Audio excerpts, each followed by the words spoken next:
ओम नमः शिवाय। स्वागत है आप सभी का आपके अपने YouTube चैनल हिंदू धर्म की कथाएं में।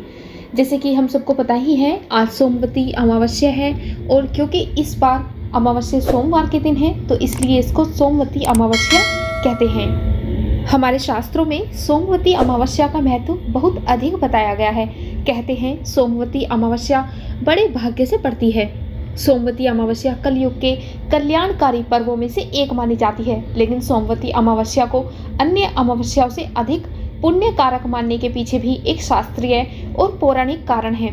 सोमवार को भगवान शिव और चंद्रमा का दिन कहा गया है। सोम यानी चंद्रमा और अमावस्या और पूर्णिमा के दिन चंद्रमा का सोमांश यानी कि अमृतांश सीधे सीधे पृथ्वी पर पड़ता है। शास्त्रों के अनुसार सोमवती अमावस्या पर चंद्रमा का अमृतांश पृथ्वी पर सबसे अधिक मात्रा में पड़ता है।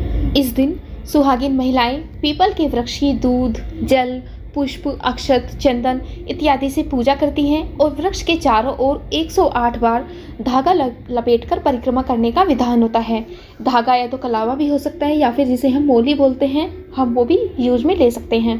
और प्रत्येक परिक्रमा में कोई भी एक मिठाई या फिर फल, मिश्री या फिर मेवा ये सब चढ़ाने का विशेष लाभ होता है। इस दिन अगर आप किसी कारणवश व्रत ना रख पाए तो आपको अमावस्या के सभी नियमों का विधि पूर्वक पालन करना चाहिए और किसी भी पीपल वृक्ष के नीचे दीपदान अवश्य करना चाहिए। अमावस्या के दिन क्या करना चाहिए और क्या नहीं करना चाहिए ये मैं आपको वीडियो के लास्ट में बताऊंगी, लेकिन उससे पहले अमावस्या की कथा सुन लेते हैं। प्राचीन काल की बात है, एक गरीब ब्राह्मण का परिवार था।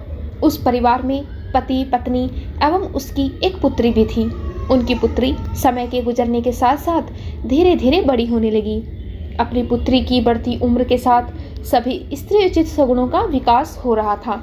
वह कन्या सुंदर, संस्कारवान एवं गुणवान थी, परंतु गरीब होने के कारण उसका विवाह नहीं हो पा रहा था।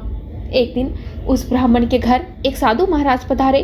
साधु उस कन्या के सेवा भाव से अत्यधिक प्रसन्न हुए और कन्या को लंबी आयु का आशीर्वाद देते हुए साधु ने कहा कि इस कन्या के हाथ में विवाह योग्य रेखा नहीं है।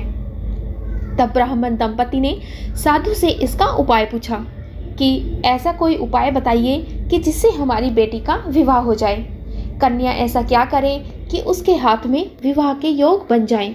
साधु महाराज ने कुछ देर विचार करने के पश्चात अपनी अंतर्दृष्टि में ध्यान करके बताया कि कुछ ही दूरी पर एक गांव में सोना नाम की एक धोबिन महिला अपने बेटे और बहू के साथ रहती है, जो बहुत ही आचार विचार एवं संस्कार संपन्न तथा पतिपरायण है। यदि यह सुकन्या उस धोबिन की सेवा करे और वह महिला इसकी शादी में अपने मांग का सिंदूर लगा दे तथा उसके बाद इस कन्या का विवाह हो जाएगा तो इस कन्या का वैधव्य योग मिट सकता है। साधु ने आगे बताया कि वह महिला कहीं बाहर आती जाती नहीं है। यह बात सुनकर ब्राह्मणी ने अपनी बेटी से धोबिन की सेवा करने का प्रस्ताव रखा। अगले दिन से ही कन्या प्रातःकाल ही उठकर सोना धोबिन के घर जाकर साफ सफाई एवं सारे कार्य करके घर वापस आने लगी। एक दिन सोना धोबिन अपनी बहू से पूछती है कि तुम तो सुबह ही उठकर सारे काम कर लेती हो और पता भी नहीं चलता। तब उसकी बहू ने कहा, माँ जी, मैंने तो सोचा कि आप ही सुबह उठकर सारे काम खुद करती हैं। मैं तो देर से उठती हूँ। यह सब जानकर दोनों सास बहू घर की निगरानी करने लगी कि ऐसा कौन है जो हमारे घर के सारे काम करके सुबह ही सुबह चला जाता है।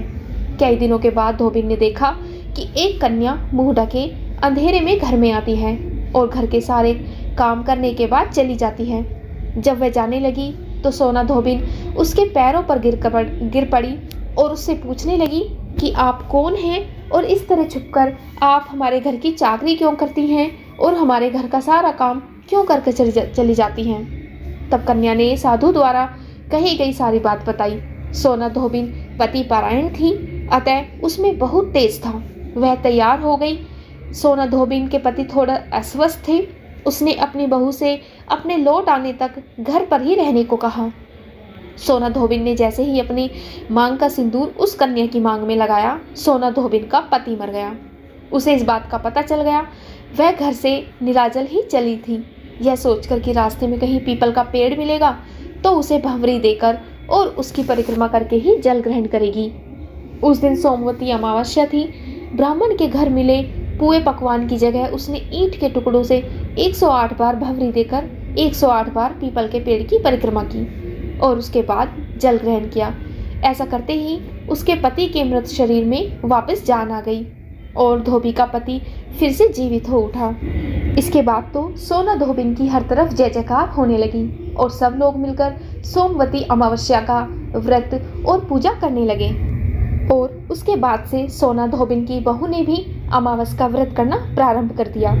इस प्रकार से कोई भी सुहागन महिला अपने पति की लंबी आयु के लिए उपवास रखती है या फिर पितरों के तर्पण के निमित्त दान दक्षिणा देती है या फिर कथा कहती है या फिर पढ़ती है या फिर सुनती है, तो उससे उसके पति के ऊपर आने वाला हर संकट दूर हो जाता है, पति की लंबी आयु होती है और घर में सुख समृद्धि का वास होता है। आइए अब जानते हैं कि अमावस्या के दिन हमें क्या करना चाहिए और क्या नहीं करना चाहिए। अमावस्या के दिन आपको कुछ बातों का विशेष ध्यान रखना चाहिए, अगर आप व्रत रखते हैं तब भी और अगर व्रत नहीं रखते हैं तब भी।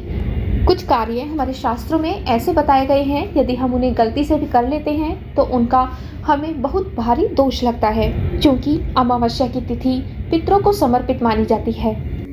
इस तिथि के देवता पितृ होते हैं, तो इसलिए हमें इस दिन कोई भी ऐसा कार्य नहीं करना चाहिए जिससे हमारे पितृ नाराज हों। आज के दिन किसी भी तरह के मांसाहार भोजन का, लहसुन प्याज का बिल्कुल भी सेवन नहीं करना चाहिए। स्पेशली नाखून, बाल इत्यादि बिल्कुल भी नहीं काटनी चाहिए। और आज के दिन कोई भी याचक तुम्हारे द्वार पर आता है तो उसको खाली हाथ बिल्कुल भी नहीं लौटाना चाहिए। अपनी सामर्थ्य के अनुसार उसको कुछ न कुछ अवश्य देना चाहिए। और इस दिन जो उपवास रखते हैं उनको सुबह से उपवास प्रारंभ करना चाहिए और ये उपवास शाम तक चलता है। सुबह से व्रत रखने से पहले आपको व्रत का संकल्प लेना होता है। सुबह उठकर घर की साफ सफाई करने के बाद, स्वच्छ वस्त्र धारण करने के बाद आपको महादेव और पार्वती की पूजा अर्चना करनी होती है। अपने कुल देवताओं की पूजा अर्चना करनी चाहिए, उनका ध्यान करना चाहिए और हाथ में जल या फिर पुष्प लेकर अमावस्या का व्रत रखने का संकल्प लेना चाहिए। धूप दीप जलाकर फिर व्रत की कथा सुननी और पढ़नी चाहिए। इस दिन शिव चालीसा पढ़ी जाती है। उसके बाद आरती पढ़ने के बाद आप भोग में फलों का या फिर पंचामृत का भोग आप भगवान को लगा सकते हैं। इस दिन सूर्य देवता को जल अर्पण जरूर करना चाहिए। हो सके तो सूर्योदय से पहले ही उठकर आप अपनी पूजा संपन्न कर लें और जब सूर्योदय हो जाए तब आप सूर्यदेव को जल अर्पण करें। जो जल आप सूर्यदेव को अर्पित करेंगे उसमें जल में गुड़ या फिर शक्कर जरूर डालें। 1 लोटा जल अपने पितरों के नाम का जरूर अर्पण करें। और हाँ, इस दिन अपने घर के मुख्य द्वार पर पानी जरूर छिड़कें। अपने घर के मुख्य द्वार को स्वच्छ अवश्य रखें। और हाँ, अगर हो सके तो आम के पत्तों का तोरण अपने घर के दरवाजे पर जरूर लगाएं। और शाम के समय एक दीपक आपको अपने पितरों के नाम का अपने घर के मुख्य द्वार के दाहिनी तरफ रखना है। दीपक जलाने से पहले जहाँ पर आप दीपक रखेंगे वहाँ पर आपको थोड़े से काले तिल जरूर रखें, उसके ऊपर आप दीपक जलाएं। कभी भी अगर आप अमावस्या का व्रत रखते हैं तो आपको व्रत के बारे में संपूर्ण जानकारी होनी चाहिए, जिससे कि आपके द्वारा कोई भी गलती इस दिन ना हो जाए, क्योंकि अगर कोई गलती हो जाती है तो उससे पूरा व्रत खंडित हो जाता है। इस दिन पूरे दिन उपवास रखा जाता है, तो हो सके जो भी व्रत रखता है उसको पूरे दिन फलाहार करें या फिर मीठा भोजन करें।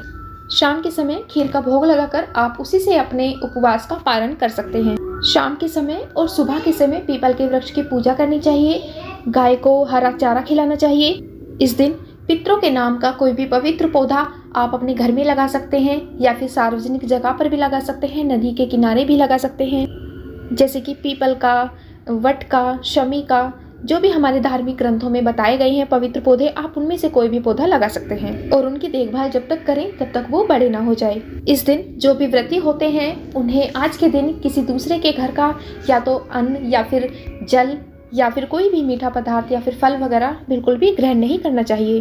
दूसरों के घर का आया हुआ, चाहे वो प्रसाद ही क्यों न हो, चाहे वो व्रत में खाने लायक ही क्यों न हो, वो भी आपको ग्रहण नहीं करना चाहिए। इस दिन शाम के समय किसी भी प्रकार का दान देने से बचना चाहिए। सूर्यास्त के बाद आपको किसी भी तरह का कोई भी दान नहीं देना चाहिए। इस दिन अगर आप उपवास रखते हैं तो आपको दान भी जरूर देना चाहिए। दान में आप काले तिल, गुड़, दूध, घी, दही, आप अन्य किसी चीज़ों का भी दान कर सकते हैं।